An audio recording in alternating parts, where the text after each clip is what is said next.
آره.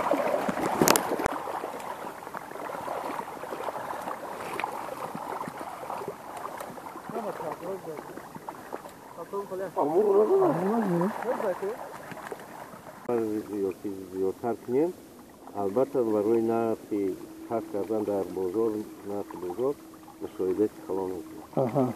شما در همین خواجگی چقدر کارگرها دارید و اینا کارگرای موسمی هستند چیکار میکنند؟ در خواجگی زیاده از 50 آدم فعالیت میکنه.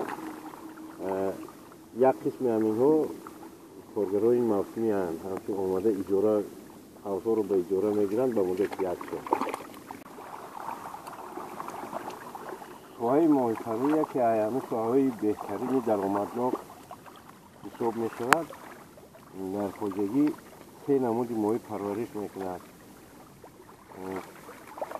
ماهی امور سفید، حوض‌سوابیسی سفید، زغار ماهی یعنی سنگ و زباله ماهی پروری. درآمدش برای همین خواجگی دارای ماهی خوب از درآمد خوب میارد؟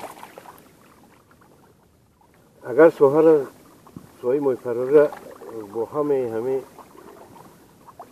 گرافیک‌های ماهی پروری نشان رسیدگی است تأمین نماییم درآمدی بهترین دارد. در وقتی سوهای شوروی یکی از سوهای‌های بهترین درآمدناک حساب میشه.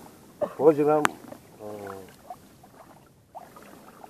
مردم اومده ایما همه حوضا رو اجاره میگیرن به مدت 1 سال درآمد خوب میگیرن.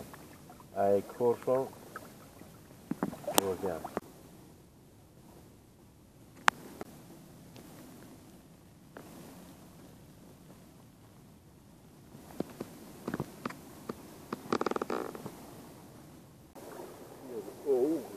رفتگی برامونی نیست باید ماهی را